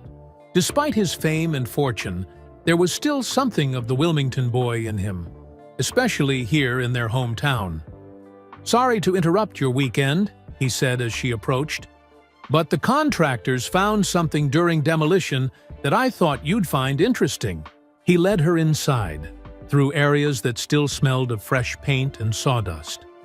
They made their way to what would become the main basketball court, where the old community center's floor had been partially removed. They were tearing up the old flooring and found another court underneath, Michael explained. Apparently, this place was built on top of an even older rec center from the 1970s. Vanessa looked where he was pointing. Beneath the damaged modern flooring was a glimpse of aged hardwood, painted lines faded but still visible. "Is that?" she began, a strange suspicion forming. Michael nodded. "The Jefferson Street Rec Center, where Coach Herring used to run basketball clinics, where I learned to play." Vanessa stared at the exposed section of ancient court, memories suddenly clicking into place. "I used to come here with my dad," she said softly. "He volunteered as a referee for the youth games." "I know," Michael said, watching her carefully.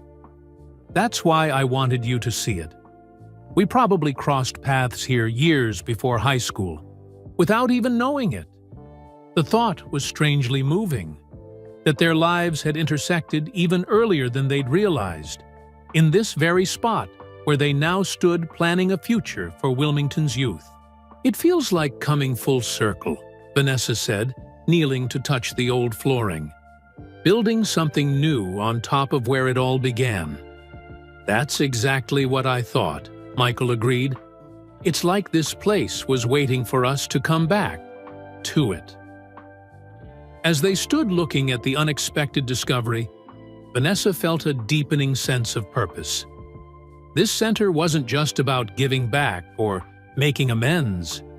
It was about honoring origins, Michael's, hers, and the community's. "I think we should preserve a section of this," she suggested. "Make it visible somehow. A reminder of where things started." Michael nodded, clearly pleased with the idea. "A connection between past and future. I like that." They walked back outside together, discussing how to incorporate the old court into their plans. As they reached their cars, Michael paused. "There's something else I wanted to talk to you about," he said. "About the opening ceremony. I have an idea, but I wanted to run it by you first." Vanessa raised her eyebrows, curious. "What kind of idea?" "Something meaningful," Michael said. "Something that brings everything together." His expression held a hint of the same nervousness she'd seen when he proposed naming the center after her. Whatever this idea was, it clearly mattered to him deeply. "Tell me," she said simply. Michael shifted his weight from one foot to the other, reminding Vanessa of the teenage boy who had once asked her to the spring fling dance all those years ago.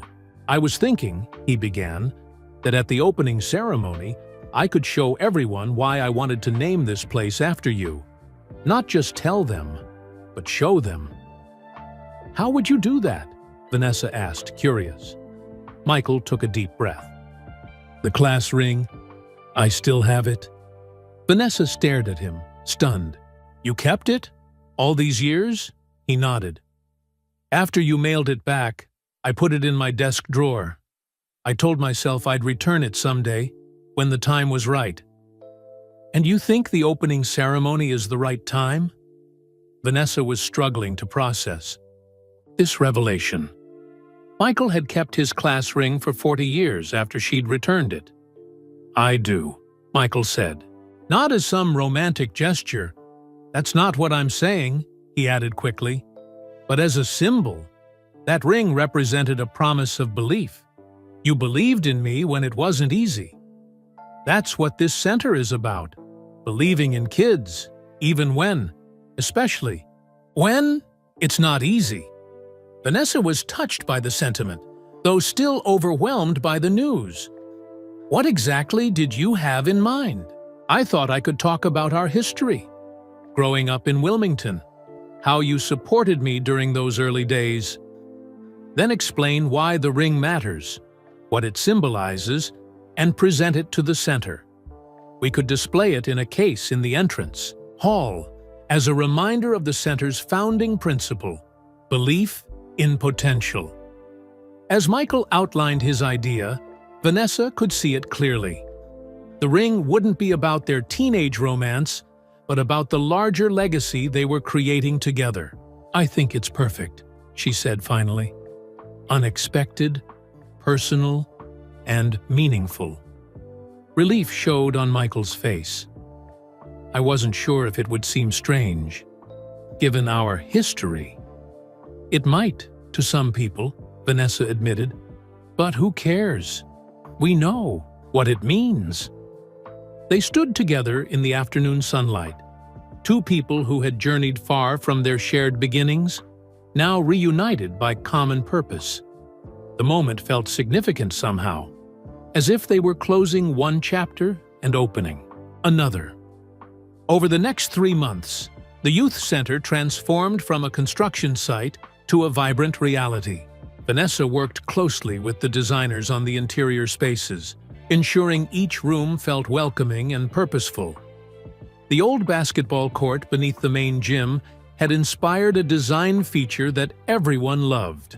A glass-protected section of the original flooring was preserved in the entrance hall, with a plaque explaining its significance as part of the Jefferson Street Rec Center. One of Vanessa's favorite additions was the Dream Wall, a massive interactive display where community members could write their aspirations and goals. She hoped it would inspire generations of young people to think beyond their current circumstances, to envision futures limited only by imagination. As the opening day approached, media interest in the project intensified. Local news did features on the center's programs. Sports outlets covered Michael's involvement. Some stories mentioned Vanessa, usually describing her as a former classmate of Jordan's who now works at their old high school. The simplified descriptions amused her. How could anyone reduce 40 years of life to a single sentence? But she understood that this wasn't about her personal story. It was about what the center would mean for Wilmington's youth. David had become involved too, offering his construction expertise when issues arose with the building. He and Michael had developed an easy rapport, sometimes teasing Vanessa about her perfectionist tendencies with the project. Between the two of you, David told her one evening, I'm not sure who's more obsessed with getting every detail right. He is, Vanessa said without hesitation. Have you seen him inspecting the gym floors? 3 times he's had them refinished because the shine wasn't perfect. David laughed. Maybe that's why you two got along so well back then. Same drive. It was true, Vanessa realized. Despite their different paths, she and Michael shared a fundamental quality: the determination to do things right, to make a meaningful impact. This understanding deepened 2 weeks before the opening, when Vanessa arrived at the center to find Michael already there, sitting alone in the now-completed main gym. Everything okay? She asked, joining him on the bleachers. Just thinking, he said, looking around the space, about what this place might have meant to me as a kid. Somewhere to belong, to grow. to be challenged. It would have made a difference. Vanessa agreed. I had my family, Michael continued. My parents believed in me, pushed me. But not every kid has that. Some need to find that belief somewhere else. Vanessa nodded, thinking of the many students she'd counseled over the years who lacked supportive homes. That's why we're including the mentorship program. Sometimes one caring adult can change everything for a child. They sat in comfortable silence for a while, each lost in their own thoughts about the impact the center might have. Did I tell you? Dion's going to speak at the opening, Vanessa said eventually. Your robotics student? Michael looked interested. What about? What the center will mean for kids like him. He's already planning to use the workshop space for a robotics club he wants to start. Michael smiled. I'd like to meet him. You will? He nearly fainted when I told him you'd be there. Fame has its uses sometimes. Michael chuckled. If it gets kids excited about the center, I'll sign autographs all day. As they walked through the building, checking final details, Vanessa marveled at how far they'd come since that first email she'd sent on a whim. What had started as a simple hello had evolved into something neither of them could have predicted. A partnership that would impact countless young lives. The night before the grand opening, Vanessa couldn't sleep. She stood at her kitchen window, gazing out at the moonlit yard. David found her there, gently placing his hands on her shoulders. Nervous about tomorrow? He asked. A little, she admitted. There will be so many people. Cameras. I'm not used to that kind of attention. You'll be great, David assured her. Just focus on what matters. The kids who will benefit from all your hard work. Vanessa leaned back against him, grateful for his steadfast support. Have I told you lately how lucky I am to have you? Yes, but I never get tired of hearing it, he replied, echoing words he'd said many times over their years together. As she finally drifted off to sleep that night, Vanessa thought about the journey that had led to this moment. From a teenage girl watching a determined boy practice basketball, to a woman standing beside one of the world's most famous athletes, creating something bigger than either of them. Tomorrow would bring speeches and ceremonies, cameras and crowds. But beneath all that would be the simple truth that had started it all. The belief that every young person deserved someone who saw their potential, who believed in their future. That was the real legacy they were creating.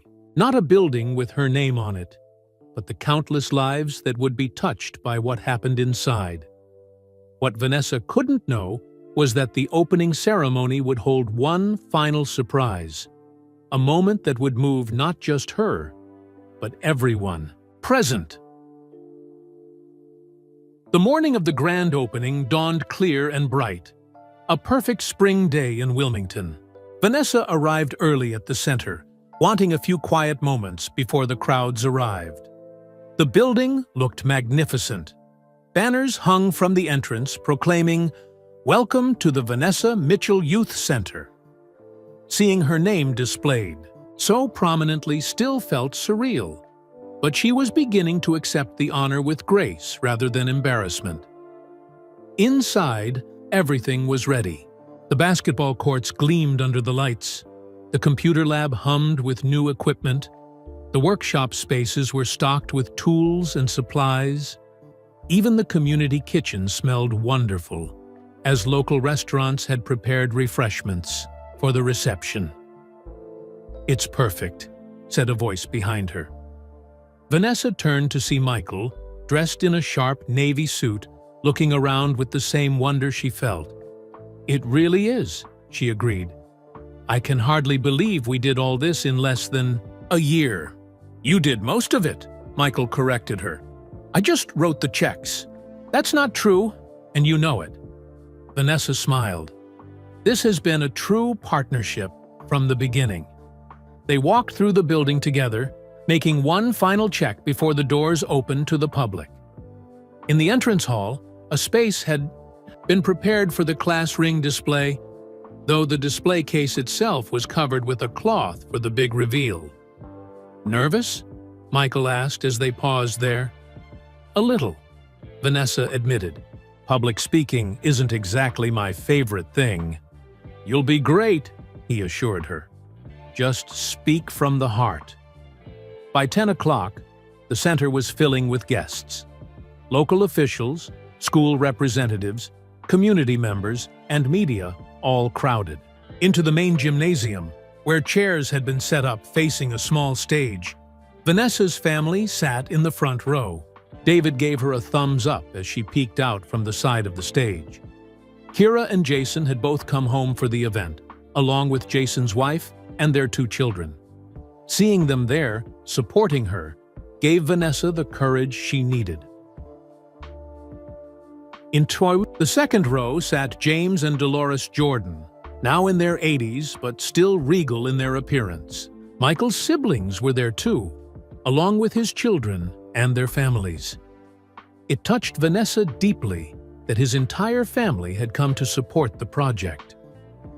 A murmur went through the crowd as Michael Jordan stepped onto the stage. No matter how many years passed, his presence still commanded attention. He approached the microphone with the same confidence he had always shown on the basketball court. "Good morning, Wilmington," he began, his deep voice filling the gym. "It's good to be home." The crowd applauded warmly. Michael spoke briefly about growing up in Wilmington, about the community that had shaped him, about his desire to give back to the place where his journey began. "Today we're opening more than just a building," he continued. "We're creating a space where young people can discover their potential, where they can be supported, challenged, and believed in." He went on to describe the center's programs and facilities, acknowledging the team that had brought the vision to life. Then his tone changed, becoming more personal. "When I first thought about this project, I knew I needed someone who understood this community, who knew what our young people need. Someone who has dedicated their life to helping kids find their path." Michael gestured toward the side of the stage. "That's why I asked Vanessa Mitchell to join me in creating this center. Many of you know her as a counselor at Laney High School. What you might not know is that she was also one of the first people who ever believed in me." Vanessa took a deep breath and walked onto the stage, smiling nervously at the applause. Michael continued, "Vanessa and I were classmates at Laney, back when I was just a skinny kid who got cut from the varsity team." A ripple of laughter went through the crowd. Everyone knew that story.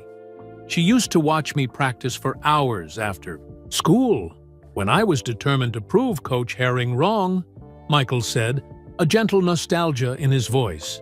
"She believed I could do it before anyone else did." That kind of belief can change a person's life. That's what we want to offer every young person who walks through these doors. Vanessa spoke next, her initial nervousness fading as she talked about her vision for the center. She explained how the programs had been designed to address the real needs she saw in her students every day. Not just academic support, but emotional guidance, practical skills, and a sense of belonging. This center isn't about making every kid a sports star or a straight-A student, she said. It's about helping each young person discover their unique gifts and build a future they can be proud of. It's about telling them, "We see you. We believe in you. We're here for you." Her simple, heartfelt words resonated with the audience. When she introduced Dion, the young man approached the microphone with obvious nervousness, but spoke eloquently about what the center would mean for students like him. "Places like this change lives," he concluded. "They tell you that your dreams matter, that you matter. And sometimes, that's all you need to hear." After several more speakers, including the mayor and the superintendent of schools, Michael returned to the microphone for what everyone assumed would be closing remarks. "Before we cut the ribbon and officially open this center, there's one more thing I want to share with you," he said. something personal that represents what this place stands for. He beckoned Vanessa back to the stage, then walked to the covered display case in the entrance hall, visible to everyone through the open doors. When Vanessa and I were seniors at Laney, I gave her my class ring, Michael said, his voice carrying clearly. Back then, it was a promise between two young people. Today, it represents something bigger.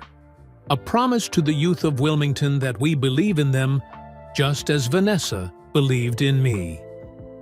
With that, he removed the cloth covering the display case. Inside, nestled on a bed of blue velvet, was the Laney High School class ring, gleaming gold under the lights. The crowd murmured, touched by the gesture. But Michael wasn't finished. He turned to Vanessa, his expression suddenly serious. "There's something I haven't told you," he said, his voice softer but still captured by the microphone. "Something I've kept to myself all these years." Vanessa looked at him, puzzled. Michael reached into his pocket and pulled out a small object, a gold chain. The same kind of chain she had once worn his ring on. "When you returned the ring to me that first year of college, I understood why," he said. "We were on different paths, but I made myself a promise that day. I promised I would keep this ring as a reminder, not of what I lost, but of what I had been given. The gift of someone's belief." His words were directed at Vanessa, but the entire audience hung on every word, sensing the importance of the moment. "I told myself that someday, when I had done enough to deserve it, I would find a way to honor that gift," Michael continued. "This center is part of keeping that promise. But there's one more thing I need to do." With that, Michael carefully opened the display case and removed the ring. He held it up for everyone to see. "This ring isn't just a piece of high school memorabilia," he said. "It's a symbol of how one person's belief can change everything. And that's why I'd like to present it now, not just as a display for the center, but as something more meaningful." Vanessa stood very still, not knowing what was coming next, but feeling the weight of the moment. Around her, the crowd was utterly silent, all eyes on Michael Jordan as he prepared to reveal his final surprise. Michael held the class ring carefully between his fingers, the gold catching the light, as all eyes in the gymnasium focused on him. "I'd like to tell you all a story," he said, his voice now intimate despite the large crowd. "One that most people don't know." He glanced at Vanessa, a reassuring smile softening his features before he continued. "When I was cut from the varsity team at Laney, it was the first real failure of my life. I went home that day and cried in my room. I didn't want anyone to see how much it hurt." The audience was completely silent, captivated by this personal glimpse behind the legend. The next day, I started practicing harder than ever, hours and hours every day. Most of that time, I was alone, but not always. Michael looked at Vanessa again. Sometimes Vanessa would stop by the court on her way home. She didn't make a big deal about it. She'd just sit on the bench, maybe do some homework, and occasionally offer a word of encouragement. Vanessa felt a lump forming in her throat as she remembered those afternoons. They had seemed so ordinary at the time, yet they had clearly meant something profound to Michael. One day, after a particularly frustrating practice, I asked her why she bothered watching, why she thought I could make it when Coach Herring obviously didn't. Michael's voice grew softer. "Do you remember what you said, Nessa?" Vanessa shook her head slightly, the memory not coming immediately. "You said, because you don't just play basketball, you love it. And people who love something that much find a way to succeed." Michael smiled at the memory. Simple words, but they stuck with me. Through every challenge, every setback in my career, I remembered that. The power of loving what you do. The audience was spellbound. Parents, children, officials, reporters, all focused intently on the man who had become a global icon, but was speaking now as simply a person recalling a meaningful moment from his youth. When I gave Vanessa this ring in our senior year, it was a personal promise between us, Michael continued. But today, I wanted to represent a different kind of promise.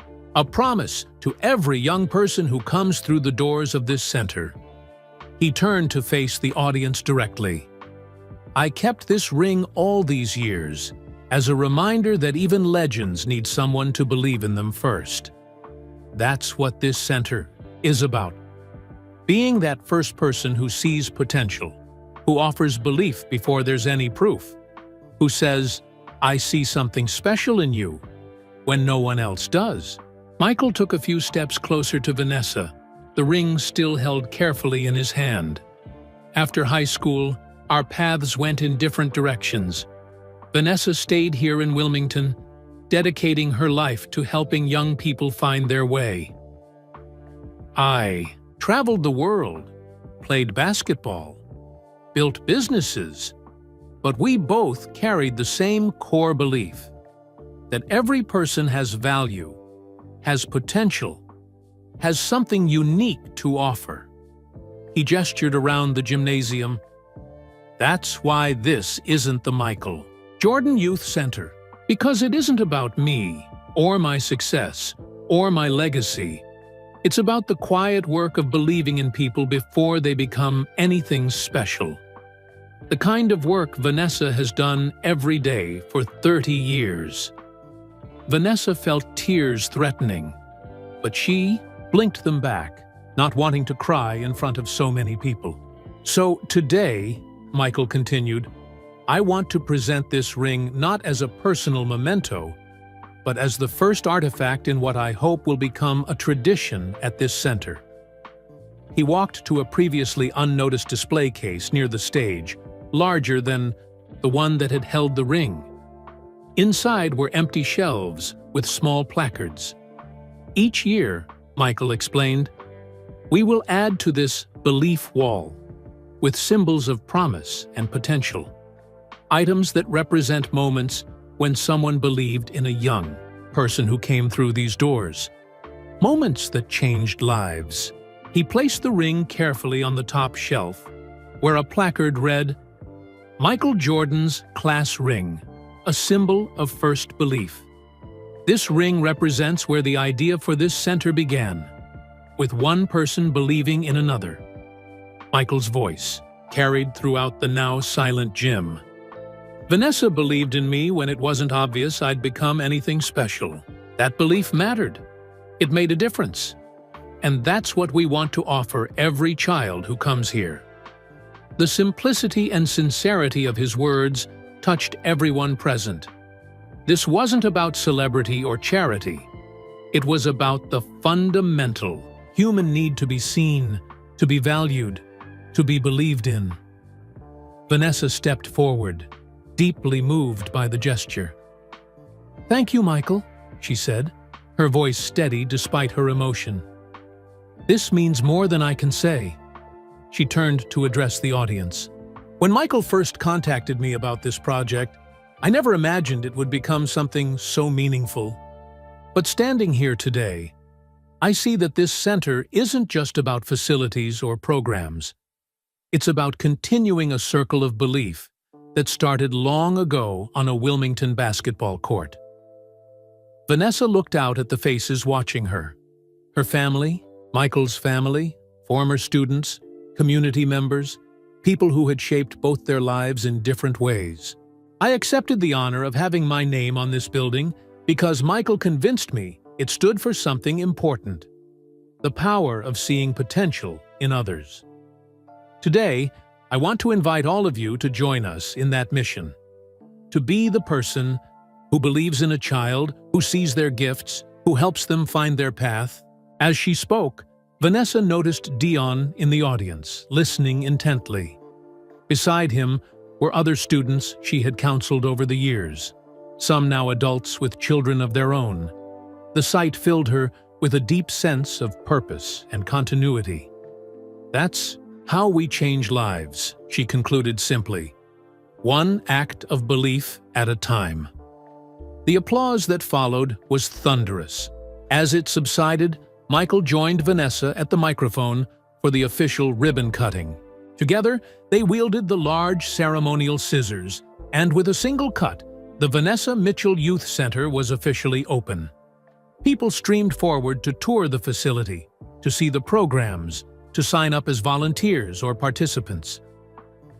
The 3D energy was palpable, a community embracing a new resource, a new beginning.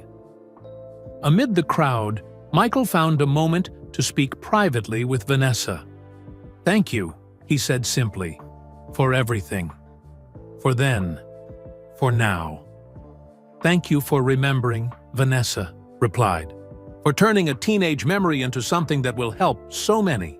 They were interrupted by Vanessa's grandchildren, eager to show her the basketball court.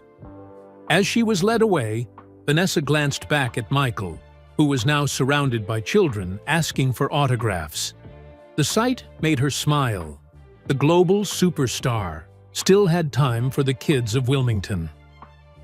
Later that afternoon, as the crowds began to thin, Vanessa found herself standing alone by the belief wall, looking at Michael's class ring in its new home. The simple gold band represented so much more than she had ever realized. Not just a teenage romance long past, but a moment of connection that had somehow endured through all the years and changes. She felt a presence beside her and turned to see David.